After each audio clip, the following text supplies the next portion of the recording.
therapy is useful in calming disturbed patients. So are sedative packs. The history of mental illness and its treatment in Western Australia dates back to 1865, when the Fremantle Lunatic Asylum was opened. I'm standing at Heathcote Point, and the history of this site dates back to 1827, when Captain James Stirling led an exploration of the Swan River.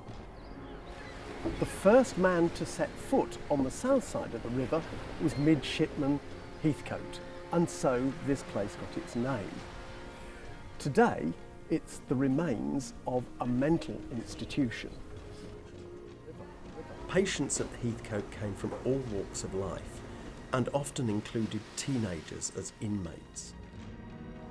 People from other hospitals were also admitted here, and often these people were terminal cases, so the atmosphere at Heathcote could have been pretty intense at times. I'd stared at the building and had seen it as an imposing building, but it was just a complete shock to see it from the inside. Ironically, now a toy library and playgroup headquarters, Swan House used to be the locked facility at Point Heathcote Mental Institution. It was where people could be detained for up to 6 months, and also where electric shock therapy was administered to people suffering from depression. They would be strapped down to a bed, shackled to a bed. Their feet and their arms were tied, and there was probably a doctor and a nurse in the room with the patient delivering the shock therapy. And it didn't last for very long at all. But the patient, you could see them trembling on the bed as they were receiving that shock therapy. And then afterwards they were taken to another section of the ward, and they just slept and slept and slept. This was designed to remove depression from the brain, but frequently it left people totally debilitated, not even able to tie up their shoelaces. In here also was solitary confinement. This was the place that people were sent as a punishment. For instance, somebody who was anorexic, who lost weight rather than gained it, was put into solitary confinement. And in solitary confinement, they simply had a bed. There was one window high up. There was no reading material, nothing to stimulate them at all. I did see some patients in a padded cell that were in straitjackets, and it was cruel. And it must have been my first or second day there, and I was completely terrified and bewildered by the whole situation. I'd never seen anything quite like it. When I had a breakdown, I went to Charlie Gardiner first, and I was put into Heathcote after about a month. So I was hospitalised first and then went to Heathcote. It was scary. I mean, you know, he couldn't put his shoes on, he couldn't do anything, and it's sort of like 24/7 care, and it was scary to know if he was ever going to come back to being Keith. It was terrifying, yeah. There's no out. You go in and you stay there. You go locked in, and you know, with the nurses in the glass cabinets watching you. And I used to go in all day and come home after tea time. But no, you don't. There's no out. If you're in the major locked wards, it's 20 beds alongside, in rows in a big dorm, and you have a cabinet for your personal items. You know, one drawer, one cupboard, and then you have nursing staff sitting in the corners, and there's no out. By the 1950s, Heathcote was always full. It took 45 male patients, 45 female, and there were 22 in the locked ward in Swan House. Short staffing made it very difficult. There were 3 staff on each ward during the day and the afternoon, and only 2 each night. And many of those staff had no medical training whatsoever. Even up into the late 20th century, the fear and misunderstanding of mental illness was great among the public, and the worry and concern about going into a place like Heathcote was terrifying, and if you had to resort to being admitted to a mental hospital, then the stigma attached to that was enormous.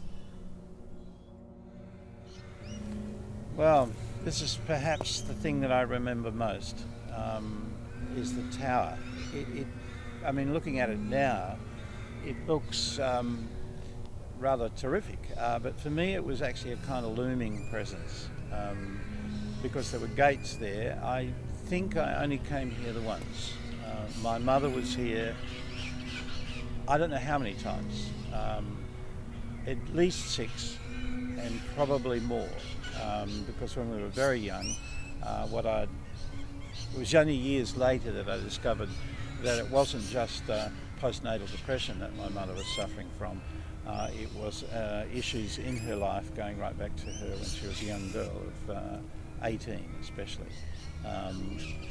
So clearly I think she probably had postnatal depression, with each child, three children. The reason Point Heathcote was chosen as the location for a place to bring the mentally ill for healing was quite simply that up on this promontory it had magnificent views, it was surrounded by beautiful woodland and plants. This was all felt to be part of the healing process. But it didn't help the neighbours next door, who felt very threatened by the thought of having a mental institution next to their property. And indeed, right up to the 1970s, when there were stories of people escaping from the locked section of this building and climbing the wireless tower on Wireless Hill, that fueled people's fears about having the mentally ill close to them. Perhaps the worst part for me is the notion of experimenting with people. A practice that now doesn't occur, a leucotomy, the extreme form is a lobotomy.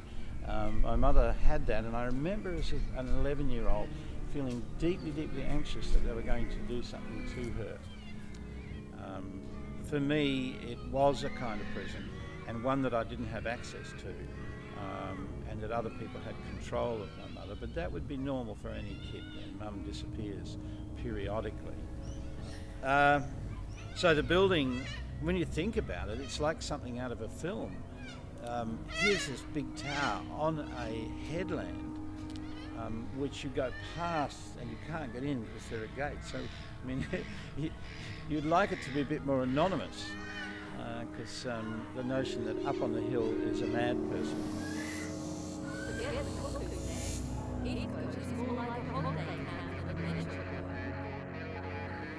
The staff, doctors and patients, without exception, are kindness itself. So the people there have every chance of returning to normal good health.